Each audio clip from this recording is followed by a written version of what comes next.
Bonjour, suite à une première vidéo que j'ai faite sur l'hallux valgus et les chaînes musculaires, on m'a posé une question sur le type de chaussures qu'il fallait prendre.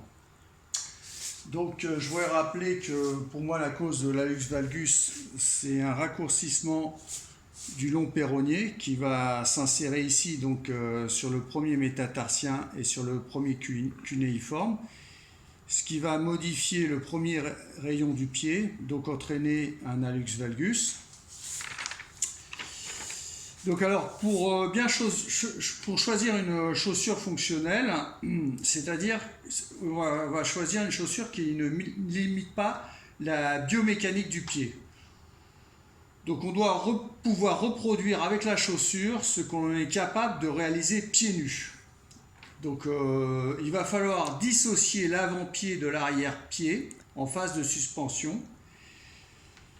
Il faut conserver l'évolution de la forme du pied en appui et il faut pouvoir mobiliser latéralement le talon en appui. La chaussure doit être neutre, c'est-à-dire ne pas incliner latéralement le pied ni le déformer. En fait, seule une prise d'appui pieds nus assure réellement une absence de contrainte sur le pied.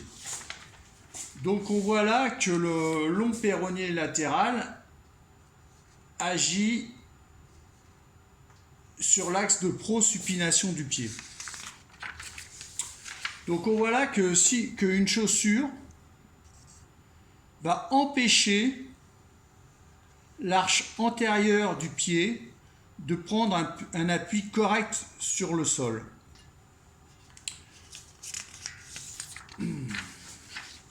Donc ça, c'est un pied pronateur, si vous avez la pointe du pied qui part légèrement vers l'extérieur, et vous voyez que vous aurez un appui plus important sur le pouce.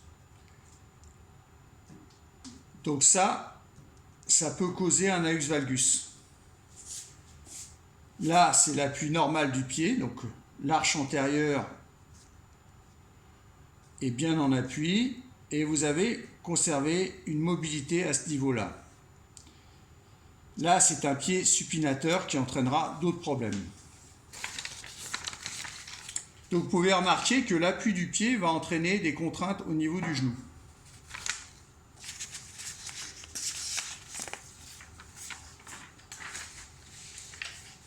Alors, ici, c'est l'axe de torsion, c'est ce qu'on appelle l'axe de torsion du pied,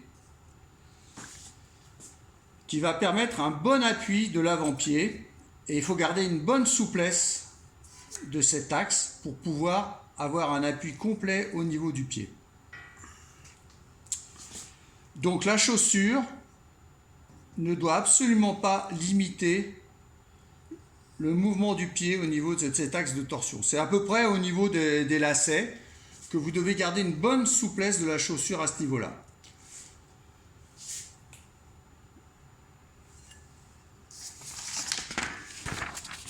Également,